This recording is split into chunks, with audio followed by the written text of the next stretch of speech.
Shalom, selamat pagi semuanya. Kita datang lagi di hadapan Tuhan dengan hati penuh syukur, sukacita, damai dan sejahtera. Karena pemeliharaan Allah bagi kita, berkat-berkatnya, perlindungannya, kuasanya, selalu baru dari hari lepas ke hari.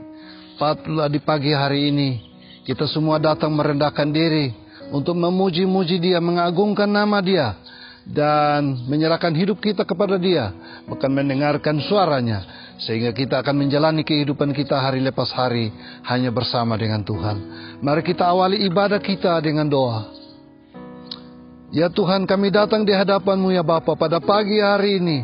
Kau Allah pemelihara kami, pencipta langit dan bumi, Allah Abraham, Allah Ishak, Allah Yakub, Allah yang kami sembah di dalam Tuhan Yesus Kristus. Pagi hari ini kami semua rindu datang menyembah Engkau, rindu memuji Engkau. Karena itu ibadah kami pada pagi hari ini kami serahkan dalam pimpinan Tuhan. Ibadah ini boleh jadi dalam nama Allah Bapa, Putra dan Roh Kudus. Amin.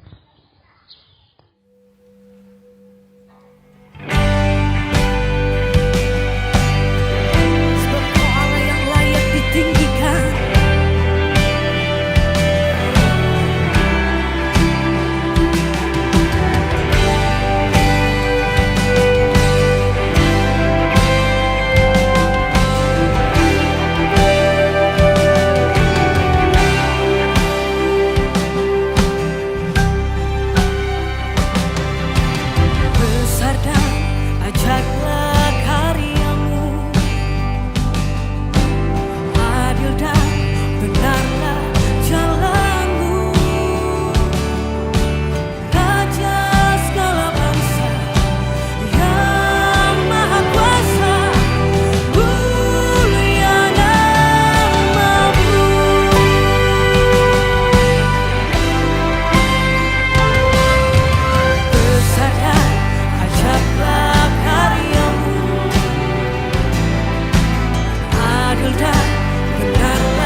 kita mendengarkan firman Tuhan, mari kita mohon pimpinannya. Bapa, dengan kerinduan hati yang mendalam untuk menerima kebenaran firman-Mu, mendengar suara Tuhan, suara yang memberi kekuatan bagi kami, memberikan pengharapan bagi kami, suara yang menghibur kami. Dan saat ini kami buka hati kami, siapkan hati dan pikiran kami untuk mendengarkan suara-Mu. Mari berfirman melalui hamba-Mu ya Bapa. Kami siap dengar suara-Mu di dalam nama Tuhan Yesus. Amin. Shalom, Bapak Ibu terkasih di dalam Tuhan. Kita bersyukur bahwa oleh anugerah Tuhan yang ajaib, setiap kita sudah melewati pergumulan satu pekan berlalu. Ada berkat, ada mujizat, ada pertolongan, ada kuasa yang tidak berubah, yang asalnya dari sorga, yang melintasi dunia ini, dan yang menyentuh dan menjamah saudara dan saya. Sehingga sampai pada hari ini, kita masih punya waktu, kesempatan yang indah datang di hadirat Tuhan. Itu yang saya alami. Saya percaya juga Bapak Ibu Saudara dan saya sudah mengalaminya. Kalau kita mau saksikan satu persatu, oh luar biasa ajaibnya Allah kita yang sudah hadir dan terus menyertai kita. Baik, pada pagi ini kita lanjutkan dengan bagian firman Tuhan, mengangkat tokoh-tokoh di dalam Alkitab yang menghadapi berbagai-bagai pergumulan hidup yang berat. Tokoh-tokoh yang menghadapi krisis dalam kehidupan, dan mereka berhasil keluar darinya. Dan tokoh yang akan kita angkat di sini adalah Yusuf. Yusuf juga termasuk tokoh sentral di dalam Perjanjian Lama, dan kita semua sudah kenal kisah Yusuf.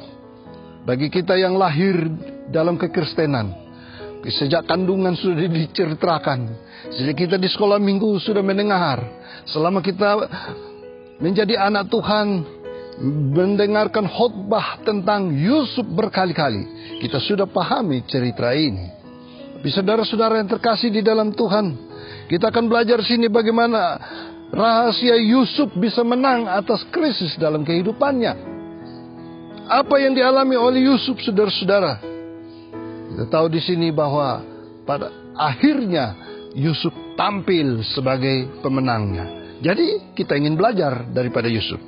Jika kita ingin menang, tampil juga sebagai pemenang seperti Yusuf, mari kita belajar dari Yusuf, tokoh yang akan muncul dalam renungan kita pada pagi hari ini.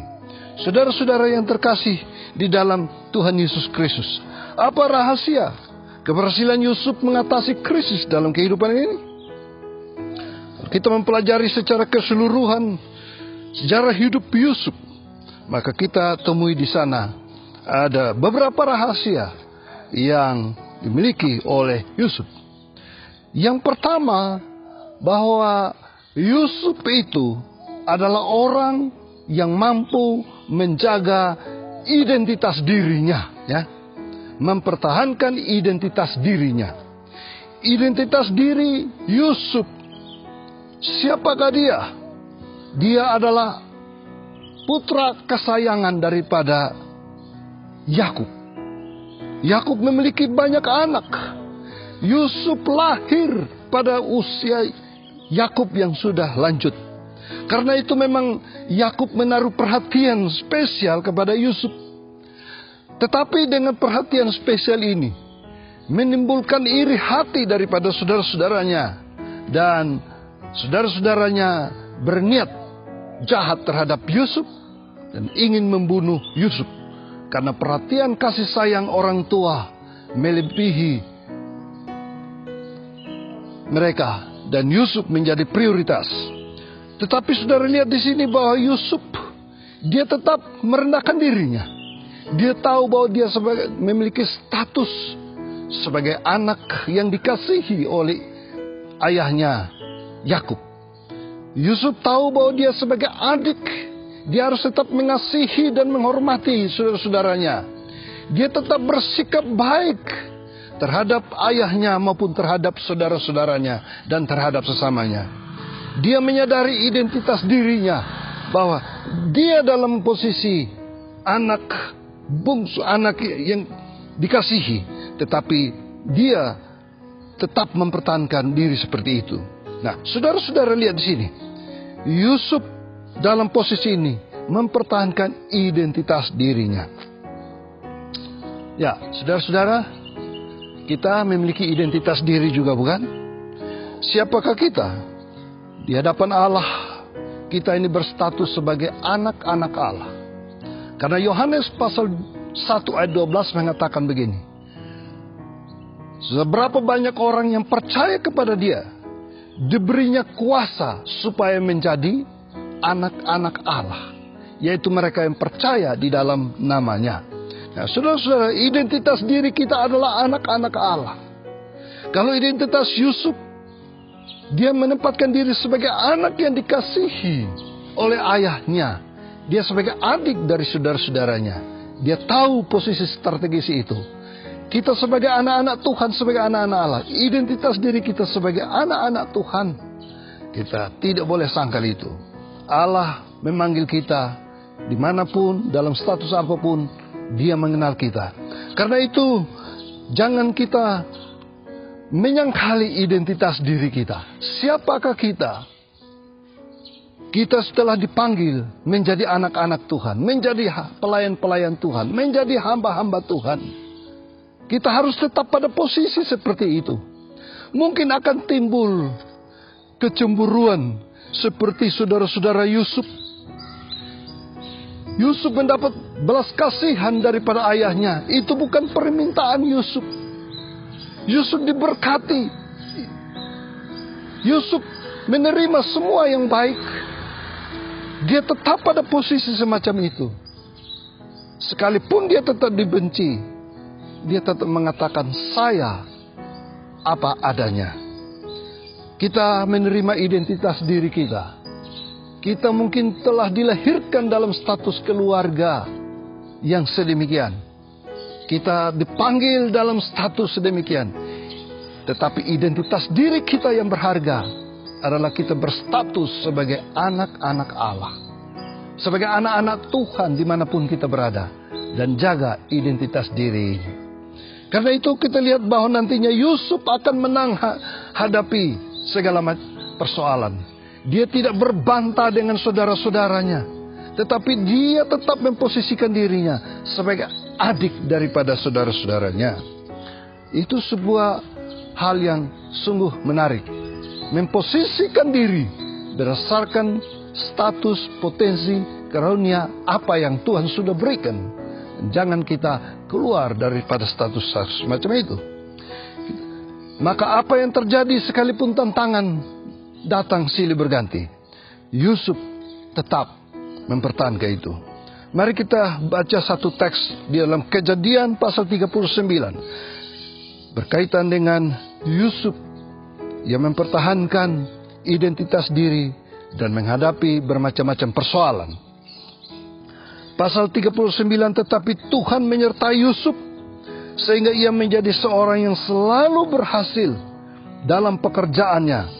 Maka tinggallah ia di rumah tuannya orang Mesir itu. Setelah dilihat oleh tuannya bahwa Yusuf disertai Tuhan dan bahwa Tuhan membuat segala sesuatu yang dikerjakannya berhasil, maka Yusuf mendapatkan kasih tuannya dan ia boleh melayani dia. Kepada Yusuf diberikan kuasa atas rumahnya dan segala miliknya diserahkannya kepada Yusuf. Sejak ia memberikan kuasa dalam rumahnya dan atas segala miliknya, maka kepada Yusuf Tuhan memberkati rumah orang Mesir itu karena Yusuf, sehingga berkat Tuhan ada atas segala miliknya, baik yang di rumah maupun yang di ladang. Segala miliknya diserahkannya kepada kuasa Yusuf, dan dengan bantuan Yusuf ia tidak usah lagi mengatur apapun selain dari makanannya sendiri. Saudara-saudara, kita lihat di sini bahwa oleh karena Tuhan menyertai Yusuf. Tuhan menyertai Yusuf dan Tuhan memberkati dia. Saudara-saudara, inilah posisi Yusuf. Identitas diri dia sebagai anak Tuhan. Dia diberkati oleh Tuhan. Dia dipakai oleh Tuhan dimanapun dia berada. Yusuf menjaga identitas dirinya. Dia menjaga kekudusannya. Ketika dia berada di rumah Potifar, telah dipercayakan segala sesuatu kepada dia di sana untuk dia manage dengan baik. Datang godaan, tetapi dia masih mempertahankan identitas dirinya, yaitu dia menjaga kekudusannya. Dia tidak mau tergoda oleh istri Potifar. Adapun Yusuf itu manis sikapnya dan elok parasnya. Nah, saudara-saudara, lihat di sini bahwa pada akhirnya istri Potifar menggoda Yusuf. Selang beberapa waktu, istri tuannya memandang Yusuf dengan berahi. Lalu katanya, marilah tidur dengan aku. Tetapi Yusuf menolak dan berkata kepada istri tuannya, dengan bantuan tuanku itu tidak lagi mengatur apa-apa di rumah ini. Dan ia telah menyerahkan segala miliknya kepadaku.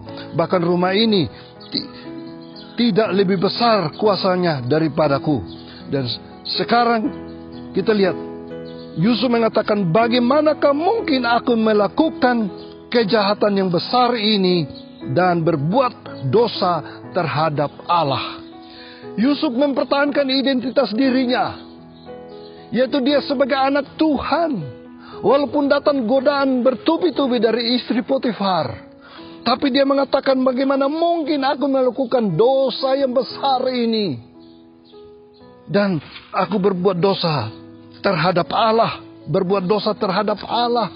Dia tahu mata Tuhan ada di segala tempat. Walaupun istri Potifar mengajaknya berkali-kali, dia menjaga identitas dirinya sebagai seorang yang mengenal Tuhan dan dia tidak mau berbuat dosa. Dia menjaga kekudusan hidupnya. Dan ini sangat penting. Yusuf telah diberkati untuk mempertahankan berkat-berkat dalam hidupnya. Untuk mempertahankan kehadiran Tuhan, dia tetap menjaga kekudusan hidupnya. Saudara, mari di tengah bermacam-macam godaan, persoalan, krisis yang kita hadapi, ancaman-ancaman yang kita hadapi, seperti Yusuf hadapi tantangan dari saudara-saudara yang telah menjual dia, yang telah menganiaya dia, yang telah berusaha membunuh dia. Sekarang mereka telah menjual Yusuf. Sekarang Yusuf berada lagi pada tantangan menghadapi istri Potifar. Tapi tantangan demi tantangan dihadapi oleh Yusuf. Yusuf menjaga identitas dirinya dengan baik, dengan menjaga kekudusannya di hadapan Tuhan. Gimana dengan kita, saudara-saudara? Di tengah krisis, ancaman, persoalan demi persoalan kita hadapi, mampukah kita tetap menjaga identitas diri kita di hadapan Allah? Yusuf mampu melakukan itu. Bapak, Ibu, Saudara, dan saya juga harus mampu melakukan itu, supaya berkat Tuhan tetap ada bagi kita. Perlindungan penyertaannya ada bagi kita. Kita tidak akan hancur di tengah persoalan-persoalan kita hadapi. Kita tidak dihancurkan dengan krisis-krisis yang ada dalam dunia. Tetapi bersama Tuhan, kita akan mengatasi semua krisis yang ada ini. Luar biasa, bukan? Hanya karena menjaga identitas diri. Rahasia yang kedua, supaya menang atas berbagai krisis tantangan kehidupan, apa yang dilakukan oleh Yusuf di sini? Dia menjaga spiritualitasnya di hadapan Tuhan, ya. Yusuf menjaga spiritualitasnya. Dia tahu bahwa dia punya Allah yang hidup. Yang disembah oleh Yusuf adalah Allah Abraham, Allah Ishak, Allah Yakub ayahnya. Ada 3 tokoh sentral dalam perjanjian lama. Dalam perjanjian berkat Allah. Allah akan memberkati, memiliki keturunan seperti bintang di langit, pasir di laut. Yusuf juga akan mewarisi janji-janji Allah dalam hidupnya. Karena itu dia menjaga spiritualitasnya di hadapan Allah. Pertama dia sudah menjaga identitasnya. Sekarang dia menjaga spiritualitasnya. Hubungan dengan Allah. Allah yang bagaimana? Dia sudah mengenal siapakah Allah. Yaitu Allah yang disembah oleh Abraham, bapa leluhurnya. Oleh Ishak, Allah Yakub. Allah yang tidak berkompromi dengan dosa. Allah pembuat mujizat. Allah yang hidup. Allah yang nyata dalam kehidupan hari lepas ke hari. Allah yang dibedakan dengan semua Allah-Allah lain. Yusuf memiliki pemahaman teologi yang benar. Dia memiliki pengetahuan tentang Allah yang benar. Dia sudah menyelidiki siapakah Allah yang disembah oleh Abraham, Ishak, Yakub ayahnya. Dan dia sudah mengenal Allah itu. Pengetahuan teologi Yusuf membuat dia akan kuat bertahan di tengah krisis apapun juga. Karena itu punya spiritualitas yang tinggi. Orang yang memiliki spiritualitas yang baik adalah orang yang telah mengenal Allah, yang membangun relationship dengan Allah, komunikasi akrab dengan Allah, mengenal Allah yang benar. Bukan hanya pada taraf pengenalan, tetapi mengalami Allah yang hidup dalam kehidupan ini. Saudara lihat di sini bahwa dikatakan, tetapi Tuhan menyertai Yusuf sehingga ia menjadi seorang yang selalu berhasil dalam pekerjaannya. Tuhan menyertai Yusuf. Dia selalu berhasil dalam pekerjaannya. Kalau Tuhan menyertai saudara dan saya, maka kita juga akan selalu berhasil dalam pekerjaan kita. Apa pekerjaan saudara, bisnis saudara, usaha saudara, pelayanan saudara, apapun yang saudara lakukan, kalau disertai oleh Tuhan, pasti berhasil. Itu yang sudah dijanjikan. Karena itu ini yang dialami oleh Yusuf. Walaupun saudara-saudari Yusuf telah mereka-reka yang jahat terhadap Yusuf. Mereka ingin membunuh Yusuf, membuang Yusuf. Tapi Allah menyertai dia dan dia berhasil. Sekarang Yusuf bekerja di rumah istri, di rumah Potifar.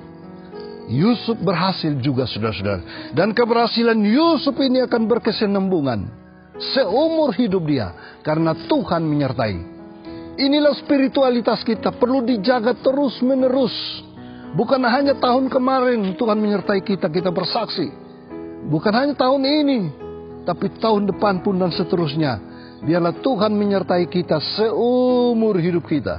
Sesuai dengan janji Tuhan, aku menyertai engkau senantiasa sampai pada akhir zaman. Karena itu mari kita membangun spiritualitas kita melalui waktu-waktu doa kita, waktu teduh kita, ibadah kita, hari-hari di mana kita dekat dengan Tuhan. Jangan saudaranya sibuk dengan pekerjaan, tapi tidak membangun hubungan dengan Tuhan. Saudara sibuk dengan hal-hal yang ada di dalam dunia, lupa berdoa, saudara-saudara. Penting menjaga spiritualitas seperti Yusuf ini. Yang terakhir, saudara, kalau kita baca kisah selanjutnya, apa rahasia keberhasilan Yusuf? Yusuf menjaga integritas dirinya. Kalau pertama dia menjaga identitas dirinya, kedua dia menjaga spiritualitas hidup rohaninya, ketiga dia menjaga integritas dirinya. Nah, saudara-saudara, kalau kita baca pada Kejadian pasal 45 ayat 5 sampai 8 mengatakan begini. Tetapi sekarang janganlah bersusah hati dan janganlah menyesali diri, karena kamu menjual aku ke sini. Sebab untuk memelihara kehidupan, Allah menyuruh aku mendahului kamu. Lalu karena telah 2 tahun ada kelaparan dalam negeri ini, dan selama 5 tahun lagi orang tidak akan membajak atau menuai, maka Allah telah menyuruh aku mendahului kamu untuk menjamin kelanjutan keturunanmu di bumi ini, dan untuk memelihara hidupmu, sehingga sebagian besar daripadamu tertolong. Jadi, bukanlah kamu yang menyuruh aku ke sini, tetapi Allah. Dialah yang menempatkan aku sebagai bapa bagi Firaun dan tuan atas seluruh istananya dan sebagai kuasa atas seluruh tanah Mesir. Dalam konteks ini, Yusuf itu dimasukkan di dalam penjara karena difitnah bahwa dia bermain serong dengan istri Potifar. Tetapi di dalam penjara Tuhan pun menyertai Yusuf. Dan sekarang posisi Yusuf, karena disertai Tuhan, dia tetap berhasil. Dia menjadi Perdana Menteri di Mesir, saudara-saudara. Dia diberkati. Dan sekarang saudara-saudaranya datang berkenalan dengan Yusuf dan meminta maaf kepada Yusuf bahwa mereka telah menjual Yusuf. Ternyata Yusuf sudah menjadi orang yang berhasil. Saudara lihat di sini keberhasilan Yusuf menjadi Perdana Menteri. Padahal dia sudah di dalam penjara. Tuhan pakai dia untuk bisa menafsirkan mimpi Firaun tentang kelaparan yang akan menimpa dan bagaimana mengatasi krisis yang akan melanda Mesir. Dan Yusuf dipakai Tuhan dalam mimpi, dan Tuhan berbicara sehingga Yusuf adalah orang yang bisa mengatasi krisis itu. Kita lihat di sini bahwa Yusuf adalah orang yang mampu menjaga integritas diri dia. Dia konsisten dalam perjalanan hidup dia. Dia menjaga kehidupannya konsisten dengan apa yang dikatakan, yang diucapkan, dan tindakannya. Dan itulah integritas yang dimiliki oleh Yusuf. Saudara-saudara, dia punya kualifikasi sebagai seorang pemimpin. Dia mampu menolong satu bangsa keluar dari krisis, mengatasi krisis. Dia punya potensi, dia punya kemampuan. Dan itulah integritas diri yang ada pada Yusuf. Yusuf menjaga semuanya itu, saudara-saudara. Sehingga dia menjadi orang penting, dihormati, dihargai, dipakai lagi. Karena Tuhan tetap membackup, memberkati, dan menyertai Yusuf. Pada akhirnya, saudara-saudara, kisah ini Yusuf menjadi berkat bagi keluarganya. Saudara-saudaranya yang telah menjual dia, yang menganiaya dia, sekarang harus datang meminta bantuan kepada Yusuf. Yusuf menjadi berkat bagi satu negara, Mesir. Apa rahasia keberhasilan Yusuf? Karena Yusuf orang yang menjaga integritas dirinya. Dia tidak mau dirusakkan oleh apapun juga. Dan itulah Yusuf. Saudara ingin berhasil dalam hidup pelayanan, tugas tanggung jawab apapun juga, mari kita jaga integritas diri kita. Integritas diri adalah suatu perjalanan hidup secara kontinu, menjaga kestabilan mental, spiritual kita terus menerus, menjaga kualitas diri kita dimanapun kita berada. Bekerja secara profesional, melakukan segala sesuatu secara konsisten, dengan tepat, dengan benar. Dan itulah yang dimiliki oleh Yusuf. Mari kita berdoa, kita berharap kita menjadi Yusuf-Yusuf masa kini, yang akan menjadi berkat bagi banyak orang, bagi keluarga kita, bagi bangsa dan negara, bagi masyarakat di mana kita berada. Yusuf, orang yang disertai Tuhan dan diberkati Tuhan. Apa rahasianya? Pertama, kata Yusuf, orang yang mampu menjaga identitas dirinya. Yusuf adalah orang yang mampu menjaga spiritualitas kerohaniannya.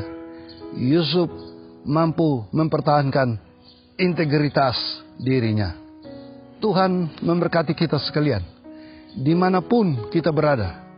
Biarlah kita juga akan diberkati, dipakai oleh Tuhan seperti Yusuf pada masa-masa krisis di mana kita berada. Krisis boleh datang silih berganti, tapi Allah kita tidak pernah berubah. Allah Abraham, Allah Ishak, Allah Yakub, Allah Yusuf, Allah Bapak Ibu Saudara dan saya, Dia tidak berubah di dalam Tuhan Yesus Kristus. Amin.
sebelum kita kembali menjalankan aktivitas kehidupan bersama dengan Tuhan, mari kita menyerahkan hidup kita, persoalan pergumulan kita, dan meminta berkat-Nya.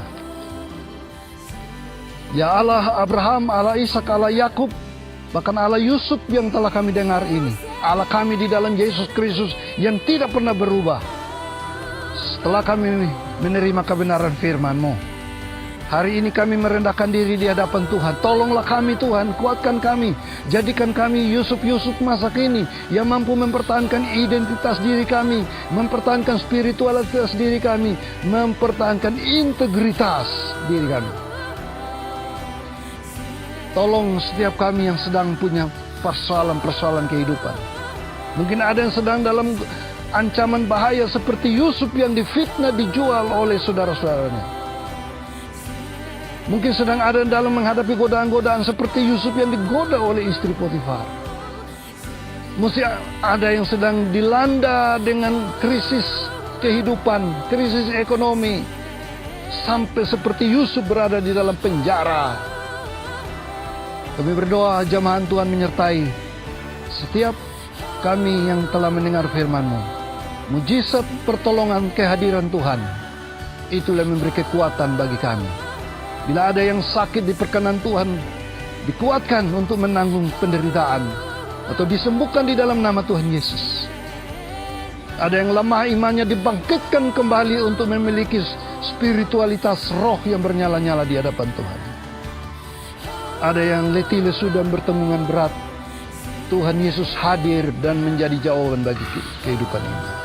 Terima kasih Bapa, situasi bangsa dan negara kami berada pada krisis yang berkepanjangan ini karena dilanda COVID.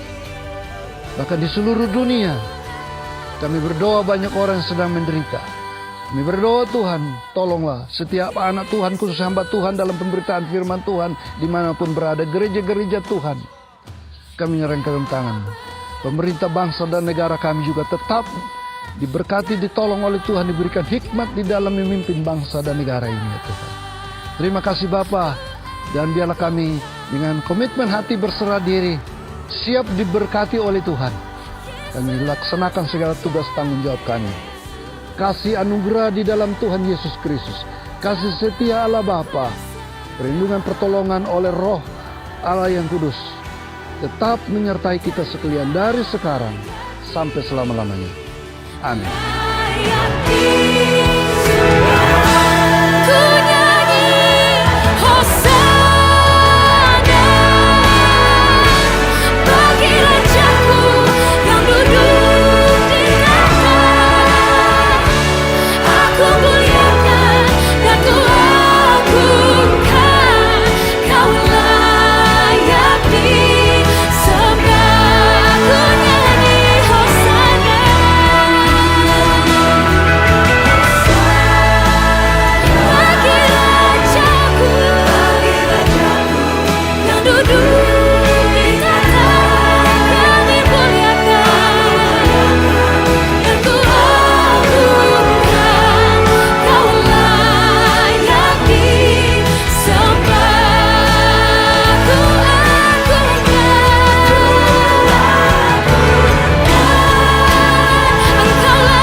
Berikut ini adalah tips menghadapi Corona.